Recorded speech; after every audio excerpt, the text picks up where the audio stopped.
चरित्र ते उच्चारावे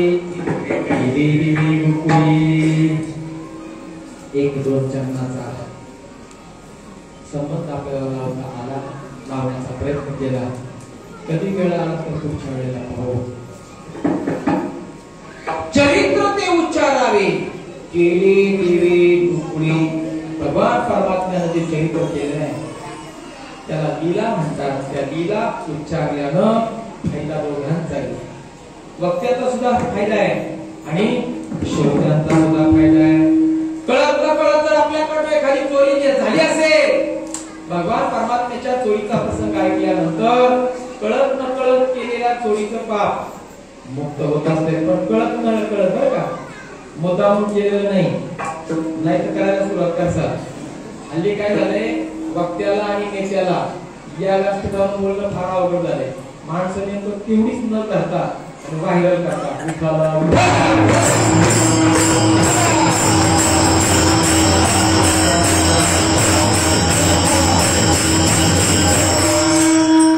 चरित्र उच्चारायचंय, आचार करायचा नाही. श्रावण महिन्याचा काळ होता, श्रावण महिन्याचा, आणि श्रावण महिन्यामध्ये प्रत्येक गावामध्ये काय लावतात, पोथ्या लावतात ना. तुमच्याकडे लावतात का नाही? लावतात ना. आमची पुणे जिल्ह्यात लावतात. मोठं गाव होतं, एक खालच्या आळी एक वरची आळी. खालच्या आळीला पांडव प्रताप चालू होता आणि वरच्या आळीला हरी विजय चालू होता. बायकोला आवड होती पांडव प्रताप ऐकायची आणि नवऱ्याला आवड होती हरी विजय ऐकायची. आता दोघेही त्या सत्संगाला जात असत, दोघेही पोथी ऐकण्याकरता श्रवण करण्याकरता जात असत.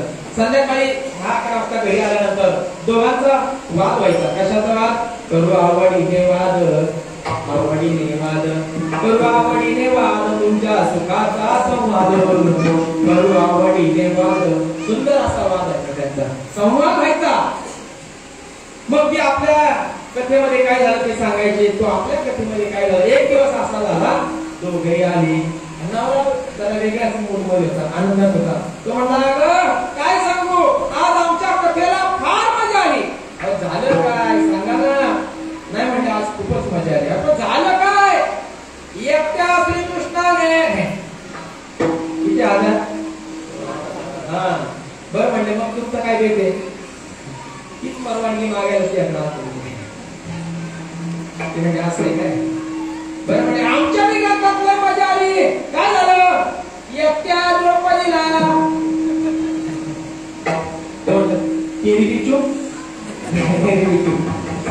म्हणजे असं सरळ येत जा, नाही का, सरळ येत जा. म्हणजे आम्ही कसं चालू. म्हणून भगवान परमात्म्याच्या चरित्राचा उच्चार करायचा आहे, आचार नाही.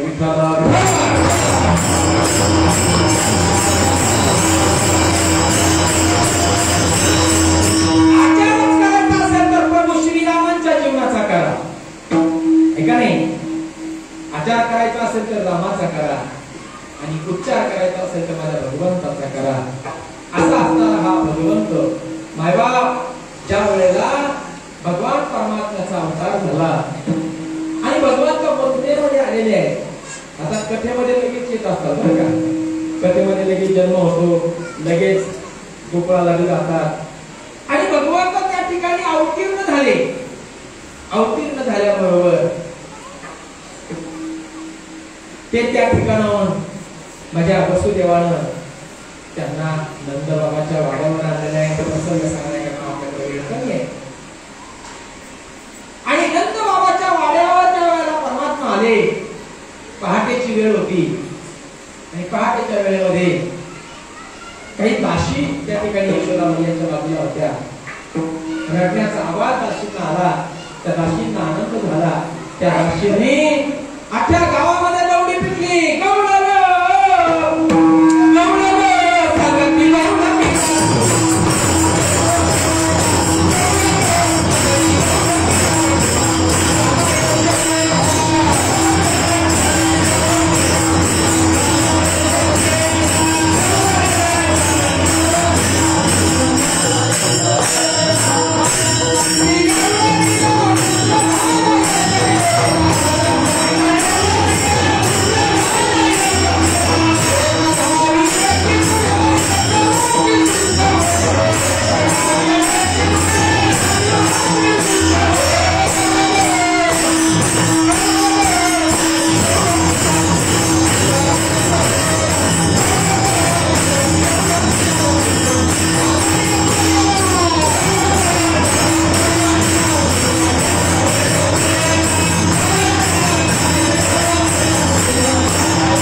सांगितल्याशिवाय अख्ख्या गावात बोंबाबोंब. आणि सकाळी 6 वाजता रांग लागली बाबाला. नंद बाबाच्या वाड्याला मोठी लाईन लागली, मोठी. मग काही श्रीमंत कवळं ना त्याचा नंबर पुढं तेव्हापासून येते, आता नाही. आता मी श्रीमंतच कवळं विठोबाच्या पुढे असतात, आहे का नाही. नंबर लावू, आहे का नाही. त्या काही नाही नाही तेव्हापासून नाही. आणि मग काही श्रीमंत होत्या, त्यांचा नंबर पहिला लागला. ही श्रीमंत असणारी कवळं. आता पूर्वी वाण घ्यायची पद्धत होती ना. वाण घेऊन या काठी नंदा घरी गाडी गाठी. वाण घेऊन आल्या आणि मग ती कवळं आतमध्ये गेलेली आहे. आतमध्ये गेल्यानंतर नाही बापू हो तिने त्या भगवान परमात्म्याला वरून पाहिलेलं आहे. आपल्या हातामध्ये असणारं वाण त्याच्यावर ओवाळलेलं आहे आणि यशोदा मैयाच्या हातात दिलेलं आहे. त्याला पाहता पाहता ती नंतर मुक्त झालेली आहे. पण वेळ कमी असल्यामुळे दाशींनी तिला बाहेर काढलेलं आहे. बाहेर आल्यानंतर शेजारची जी दुसरी गवळण होती, तिसरी होती, ती विचारते का गं तू तर लय भाग्यवान आहे, पहिला नंबर तुझा लागला. सामना तो कसा होता. त्यावेळेला ती म्हणती पाहिला नंदाचा आनंद,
दुसरी गवळण तिच्यापेक्षा थोडीशी कमी श्रीमंत होती.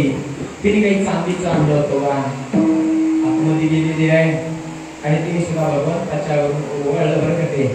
आणि यशोदा मैयाकडे दिलं. त्याला पाहता पाहता ती अक्षरशः इतका आनंद तिला झाला, इतका आनंद झाला. वेळ कमी असल्यामुळे दाशीने तिला बाहेर काढलेले. लाहिणीला असलेल्या दुसऱ्या गवळणीने विचारलं का गं तिथं मन वेधून घेतलं. पहिली गवळण केली ना, त्याला पाहिल्याबरोबर तिचं मन वेधलं. तुम्हाला काय झालं ती म्हणते काय सांगू.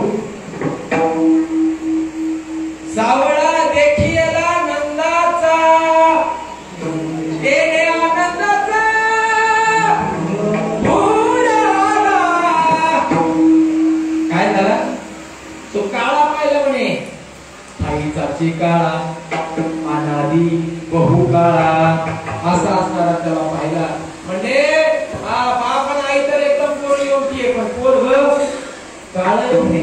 पण त्याला पाहिला आनंद झाला.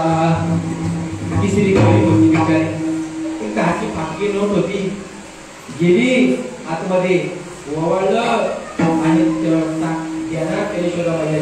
त्याला पाहून आसवाईचा कोठे आठवचे नाही, देहीच विदेही भोगुदाशा अशा अवस्थेमध्ये ती गेलेली आहे. तिला काही सुचत नव्हतं. माझी मदत आली अनावरवाच्या छंद नामाचा घेतला से, आठवण आठव गेला भाव झाला स्वयमेव पांडुरंग. वेळ कमी असल्यामुळे त्या राशीने तिला धरलं आणि बाहेर आणून टाकलं. थोड्या वेळानं ती विद्यार्थी देहावर आली आणि मग बाकीच्या वेळाने विचारलं, का ग तुला कसा अनुभव आला? ती म्हणते, काय सांगू, याती कुळ माझे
याती याती कुळ माझे गेली हरपुणी, श्रीरंगा वाचोनी आणुनी दिवी हो शिकवाल मजवी वेळा मी तया गोवळा.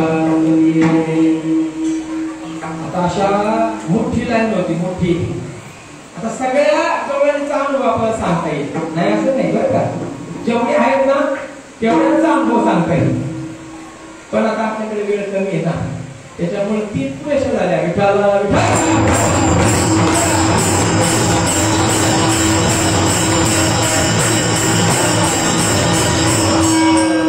आता रोज त्यानंतर बाबाच्या वाड्यावर आणि गर्दी होऊ लागली. रोज गवळणी जायच्या. एक गवळ होती बाबा तिथं, ती हे MS-95 होती. म्हणजे वय वय वय त्या गवळणीचं वय काय होतं? 95 होतं. 95 अशी असणारी गवळण अतिवारच्या मार्गावर राहतो. खालनं येणारा जाणारा ह्या 16 ते 32 या वयोगटातल्या सगळ्या गवळणी त्या पाहिजे. रोज सकाळची साडी वेगळी, दुपारची साडी वेगळी, संध्याकाळची साडी वेगळी. देवाला पाहायला जाताना शृंगार करून जावं बरं का. कोकणामध्ये बरं का महाराज, कोकणामध्ये आजही काल्याच्या कीर्तनाला ज्याला महिला येतात ना कोकणामध्ये, तेवढा शृंगार लग्नामध्ये करत नाहीत बायका, तेवढा कोकणातल्या स्त्रिया काल्याच्या कीर्तनाला शृंगार करून येतात. कोकणामध्ये काल्याच्या कीर्तनाला जेवढा लग्नाला शृंगार करत नाही बायका, तेवढ्या काल्याच्या कीर्तनाला शृंगार करून येतात. आणि म्हणून भगवंताला पाहत असताना त्या डोळ्याने वेगवेगळ्या साड्या त्या ठिकाणी घालून जायच्या. ही वरून बघायची. एक दिवस ती काठी टेक खाली आली, खाली आल्यानंतर रस्ता लागला. आता त्या 16 ते 32 त्या तिकडनं कळप येत होता त्यांचा. 16 ते 32 कळप. आता ही कधी उभी राहायला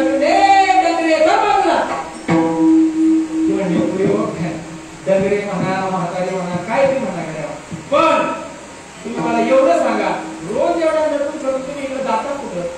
म्हणजे तुला माहिती नाही का काय? अरे नंद बाबाला मुलगा झाला. काय नाव ठेवलंय त्याचं? कृष्ण, वासुदेव, श्रीरंग, गोपाळ. तिला सुद्धा लालसा उत्पन्न झाली त्याच्या भेटीची. आणि मग तिने विचार केला,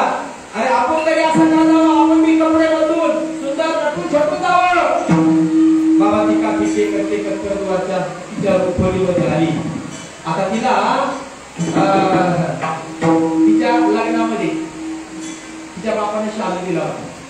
काय शालू शालू त्याच्यावर असे भोंगे होते, काय कारखान्याचे भोंगे होते, पिस होती कशाची मोराची. आता ती तिचं नाव काय मालू मालू. आता मालूचा हात कर कापायला लागला. मालू नेसली उलटा शालू. काय झालं मालू उलटा शालू नेसली. परिणाम भोंगे वरती झाली आणि तिचं खाली झाली. आता बाबा शृंगार केलेला आहे. ती तिच्या सुनबाईचा दाबा तिच्या हाताला लागला. मेकअपचा दाबा काजो में काजल नैनो में लाली. काय बाबा डोळ्यांनी लिहून ठेवला तो आमच्या संतांनी. काजो में काजल लगाते चली दीवानी हुई मैं दीवानी हुई. किंवा महाराज सुद्धा म्हणतात ना, गाईचे वासरू म्हशीला सोडले, म्हशीचे पारणू गाईला सोडले, बैलाची लाज कशी काढू रे मन मोहिले रे मन मोहिले. कपाळी काजळ डोळ्यामध्ये कुंकू हळदीने मळवट भरी रे मन मोहिले रे मन मोहिले. आणि बाबा ते हाताने धक्का दिला आणि काजळ लावण्याच्या वेळी काय लावलं कुंकू लावलेलं आहे. असा सुंदर मेकअप करून ते असणारी 95 एमएल काठी टेकत टेकत खाली आलेली. खाली आलं अशी कशी टेकत अशी आणि मग टेकत टेकत खाली आले आणि चालली होती कृष्णाकडे त्याला पाहायला. तेवढ्यामध्ये एमएल 10चा तिचा म्हातारा तिकडनं आला. तो म्हणला तुला काय करता. त्यांनी जरा नीट पाहिलं त्याच्याकडे. अरे म्हणणं हे तर आपलंच आहे. काय ग कुठं चालली कुठं चालली भगवंताला पाहायला चालली. अख्खं आयुष्य तुम्ही मला कीर्तनाला जाऊ दिलं नाही, काल्याच्या कीर्तनाला जाऊ दिलं नाही, परमार्थ करू दिला नाही. आता मरता मरता तरी त्या भगवंताला एकदा पाहू दे. ती म्हणली जा तू, त्याच्याबद्दल काय वाद नाही, पण तू नेसली मालू, तू नेसली उलटा शालू, निघालेला शालू तरी सरळ करून जा. ती काय म्हणते ऐका बरं, काय भाव फार महत्वाचा आहे. ती म्हणते अहो तुम्ही म्हणताय ते खरे, पण ही साडी पुन्हा डबल घालण्यात जर माझा प्राण गेला तर मी त्याला कसं पाहिजे. अरे त्याला पाहायचंय मला, पण माझ्याकडे वेळ कमी आहे. कमी वेळेमध्ये मला त्याला पाहायचंय. आता मी कशाचाच विचार करणार नाही, पण त्याच्याकडे जाणार काय पाहावे बाबा विठ्ठला.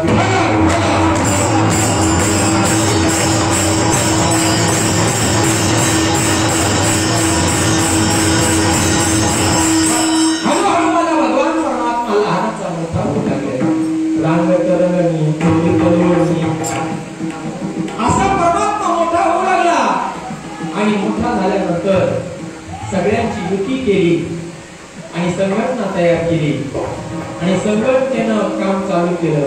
कशातून स्वरायचं. आज मी चालू आहे, आज मी चालू आहे, पण त्यांनी केलेली चोरी वेगळी आहे, आपण करतोय ती चोरी वेगळी. हरिने माझे हरिले चित्त भार रिक्त विसरले, चित्ताची चोरी केली. मग सकाळी सकाळी पहाटेच्या वेळी 2 वाजता प्रवेश करायचे घरामध्ये. क्रांतीचे कवाड उघडले, कुलूप मायेचे तोडिले, शिंके अविद्येचे तोडिले, बाई तुझ्या कृष्णे. आता पूर्वीच्या गवळणी सकाळी लवकर उठायच्या, आताही उठतात शाळेच्या निमित्तानं पोरांच्या, पण पूर्वी उठायच्या आणि मग उठल्यानंतर ते काय करायच्या, मंथन करायच्या. प्रातःकाली उठोनी गवळण मंथन करीती, काय करायचं, मंथन करायचं. आताची गवळण काय करते, प्रातःकाली उठोनी गवळण गॅस पेटविती, पाव बटन टाकून चहा फुंकू पेटी. आताची गवळण.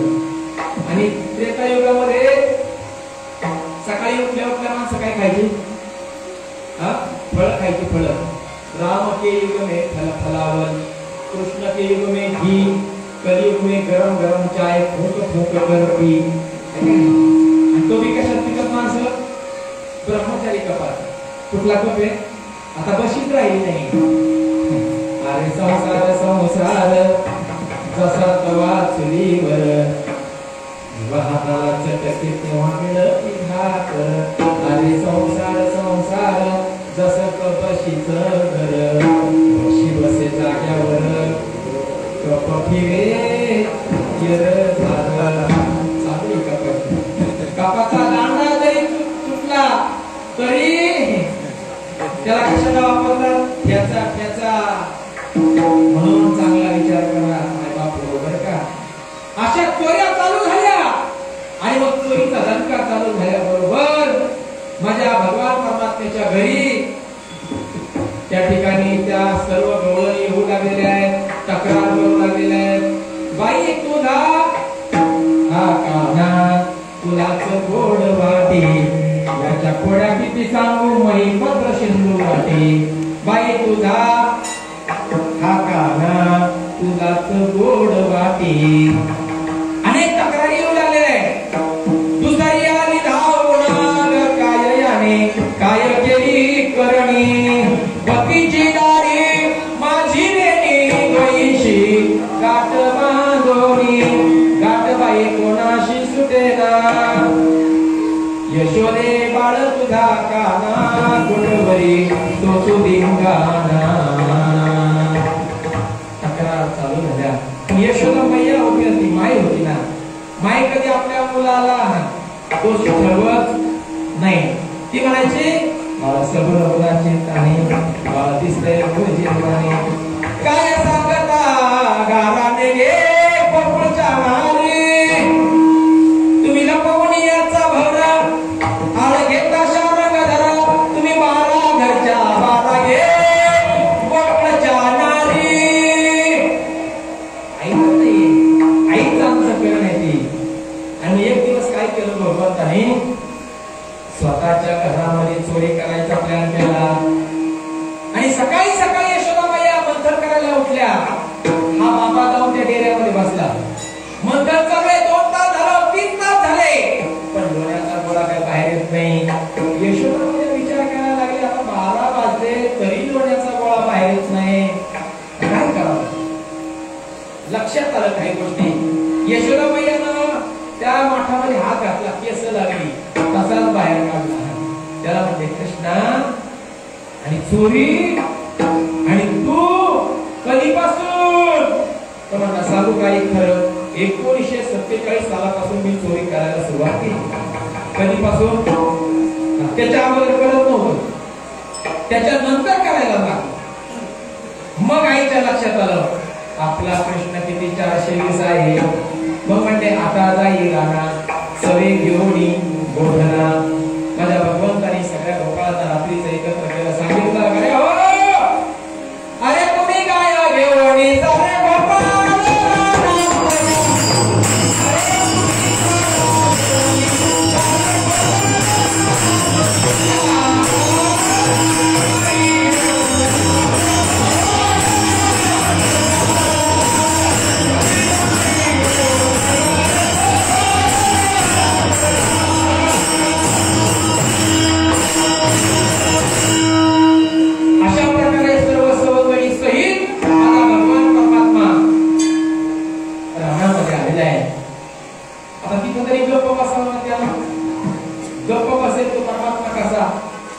त्याला तिकडे खेळ चालू केले.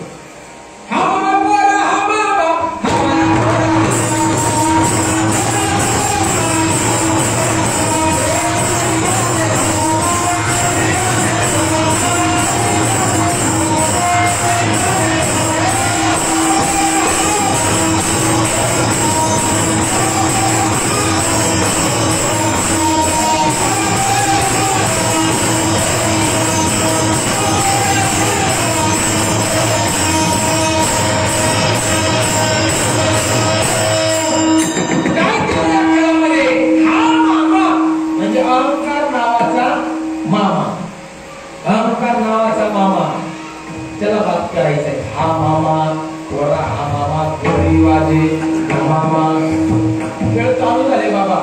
खेळ भमरा गे बाई भमरा,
कुठला खेळ सांगितला? लक्ष लावण्याची डाव खेळ मांडला, लक्ष दाणे तो चित्ते थोडे सुटला. अरे त्या खेळात सुटायचं असेल तर लक्ष ठेवावं लागेल. लक्ष लावणी राहा, राम राम स्मराधी, लाहोगात घाला मूळबंदी, सांगावा उभिया उपाधी. लक्ष लावणी राहा, लक्ष लावण्याची चढाव खेळ मांडला. लक्ष जाणे ज्याचं लक्ष आहे ना बाबा, 21,700 वेळा ज्याचं लक्ष आहे ना, तोच या डावातनं खेळातनं मुक्त होऊ शकतो. नाहीतर गुंतण्याची शक्यता आहे. तुमचा आमची सुद्धा नाकारता येत नाही. कदाचित घोटाळा होण्याची शक्यता नाकारता येत. म्हणून सावधान, सावध होणी भजने लागा, देवकारा कैवारी हो. सावध व्हायचे आपल्याला. जर सावध नाही ना झालो तर अवघड आहे. मग ते महाराज म्हणतात, नाथ महाराज म्हणतात, त्याच्यात जर तुम्हाला चुकायचं असेल तर लक्ष केंद्रित करा.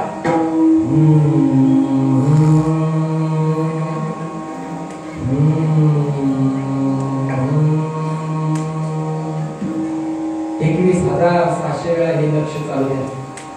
अखंड चिंतन विठोबाचे असं एकदा चाललं, मग मात्र खेळामध्ये तुम्ही तुमच्यावर डाव येणार नाही. मग काय करा? डाव खेळता खेळता 6च्या रात्र यांच्या पडू नका डाई, एका जनाकडे 1700 रन जाई. 6च्या 18 यांच्या नादाला लागू असं कोण म्हणतंय? नाथ महाराज म्हणतात. म्हणजे अनुभव आल्यानंतर लागा, पण अनुभव यायच्या अगोदर फक्त त्याच्या नादाला लागून अनुभव शून्य असेल तर वर घोटाळा नाही, घोटाळा आहे. अनुभव आल्यानंतर त्याच्या नादाला लागा, पण तोपर्यंत मात्र त्याच्या नादाला लागू नका. कुठल्या नादाला लागा? एका जनार्दनी संता शरण जाई. काय खेळ सांगितले बघा. खेळात काय सांगितले आम्हाला? मांडीला डाव बोला होतो, तो बोला होतो, नको घाल खेळ्यात मोठा होतो. अनेक खेळ माझ्या भगवान परमात्म्याने खेळले बरं का. अनेक खेळ खेळले, पण असे खेळ खेळताना मला भगवान परमात्मा चतुर असल्यामुळे काही वेळेला मुद्दामून त्या गोपाळाला डाव आणायचा. काय आणायचा? डाव आणायचा. मग ती पोरं वैतागायची आणि मग ती पोरं म्हणायची का रे, ए कृष्णा का नव्हा खेळ डाव जाऊ नको रडी.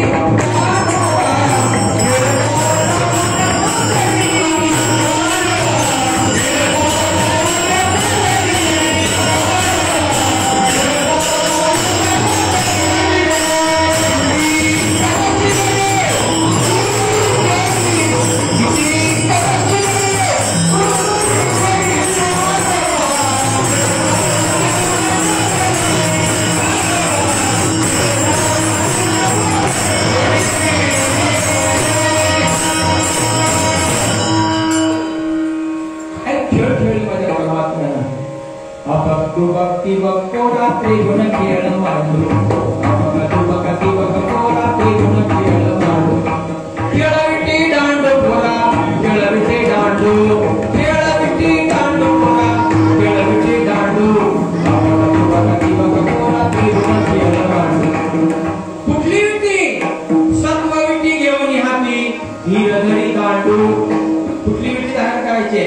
सत्व, गुणाची विटी, हे 3 गुण आहेत. रज तम सत्व, या 3 गुणाच्या पलीकडे तुम्हाला जायचंय. सत्व विटी घेऊन हाती, धीर धरी गाडू, भाव बळे टोला हाणू. कशाचं मला सांगितलं आपल्याला काकांनी? आई साहेबांनी कुठला टोला सांगितलं आपल्याला? भाव बळे टोला हाणू, भिवू नको गांडू, भिवू नको गांडू.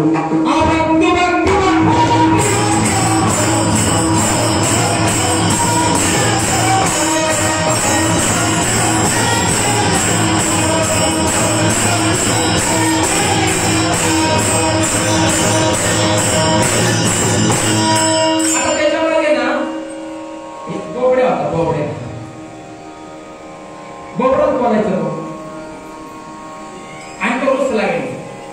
काय म्हणतात? तो रुसला. आता रुसल्यावर भगवंताने विचार केला, अरे पेंड्या तू काय येत नाही? रुसलाय म्हणे. रुसलाय बरं, त्याला जाऊन घेऊन येतो. त्याच्याकडे गेला का म्हणलं, काय बाबा का बोबड्या तू येत काय येत नाही तू खेळायला? तो म्हणू लागला, कृष्णा एक दिवशी यशोदा मायने मोया केल्या लेवा, हमद्या कोलांना एक एक दिली, मला तर आलनी दिली लेवा, मला तर आलनी दिली लेवा. मी तर मागाया गेलो लेवा, मला तर मुतकून धरलं लेवा. बुदू बुदू बुदू बुदू मारलं लेवा, बुदू बुदू बुदू बुदू लल्लो लेवा. दाई बा कितना आता गया मी येईना तुम त्या कलकीला बा.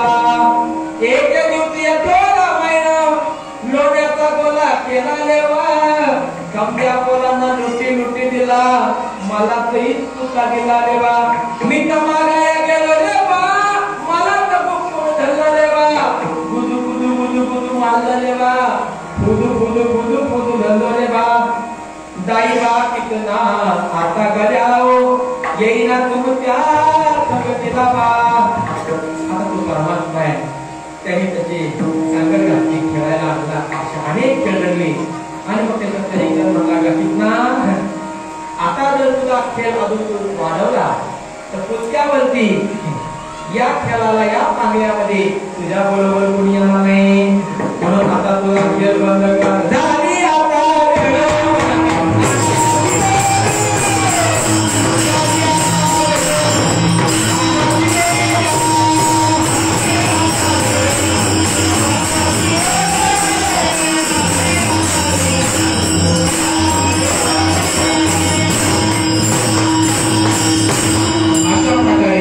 माझ्या भगवंताने सगळ्यांच्या शिवऱ्या एकत्र केल्या, स्वतः ते शिवरी त्याच्यामध्ये नाही का मिक्स केली, त्याचा काला तयार केला, स्वतःही अनुभव घेतला. आणि वाटीतो आणि गारे होऊ नका रे, आपल्या सच्चिदानंद श्रीपाद बाबांनी, रामदास बाबांनी आणि सच्चिदानंद ब्रह्मलीन असणारे मधुसूदन काकांनी, अनेक महात्म्यांनी हा बोध, हा काला, हा प्रसाद आपल्यापर्यंत आणून सोडलेला आहे. माय बाप, हा प्रसाद आपल्याला सेवन करायचा आहे, पण तो भाव आपल्या अंतःकरणामध्ये शेवटच्या श्वासापर्यंत राहायला पाहिजे. परमार्थामध्ये टिकणं नाही महत्वाचं आहे दादा. माणसं नवीन नवीन या क्षेत्रात येतात, नव्या नवरीचे 9 दिवस, आणि त्यानंतर मग परत कमी कमी कमी कमी होत जातात. हळूहळू चाला, कोणी कोणाशी न बोला, परमार्थामध्ये संत गतीने चलत राहा. म्हणून जीवनामध्ये योग्य साधू आपल्याला भेटलेला आहे, योग्य गुरु परंपरा आपल्याला भेटलेली आहे. 4 परंपरेपैकी एक परंपरा आपली आहे, ती परंपरा आपल्याला भेटलेली आहे. आता काय करायचंय? आपल्याला आपला बाप श्रीमंत आहे, माझा भाऊ श्रीमंत बापाची लेकर आहोत आपण, सिंहाचे बछडे आहोत आपण. श्रीमंती आपल्या बापाने तुंबून ठेवलेली आपल्यासाठी. फक्त एवढंच करा, श्रीमंती नाही वाढवता आली तरी चालेल, पण तिला घटू देऊ नका.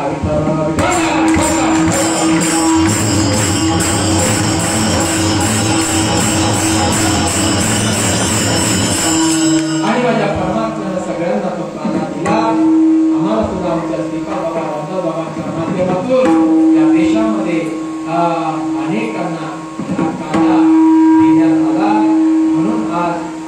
तुमचा हात मी इथं आवडीत लक्षात घ्या. म्हणून आपल्याला शेवटच्या क्षणापर्यंत प्रत्येक श्वासावर चालू राहणं हे अत्यंत गरजेचं आहे. साधकाने साधनेवर लक्ष द्या, इतर गोष्टीकडे लक्ष केंद्रित करू नका. फोकस त्याच्याकडे द्या. आणि जर आपण त्याच्याकडे दुय्यम दर्जा देत असेल, नामाला जर दुय्यम दर्जा असेल आपल्या जीवनामध्ये, तर माऊली शांत ठेवून जोडे आणखी हरिपाठामध्ये तुम्हाला नामाशी विमुख तो नर पापिया त्याच्यासारखा महापापी या जगात नाही. म्हणून ज्याने घेतलंय त्यांनी त्याला दुय्यम दर्जा देऊ नका. गड्यावर प्रत्येक दिवसामध्ये अर्धा ते 1 तास डोळे लावून साधना करण्याचा प्रत्येकाने प्रयत्न करा. नाही होती अवस्था तरी चालेल, पण प्रयत्न मात्र आपले सोडू नका. निश्चित जो काला आमच्या संतांनी उपभोगला तो आपल्या वाटेला सुद्धा ज्ञानेश्वर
Hare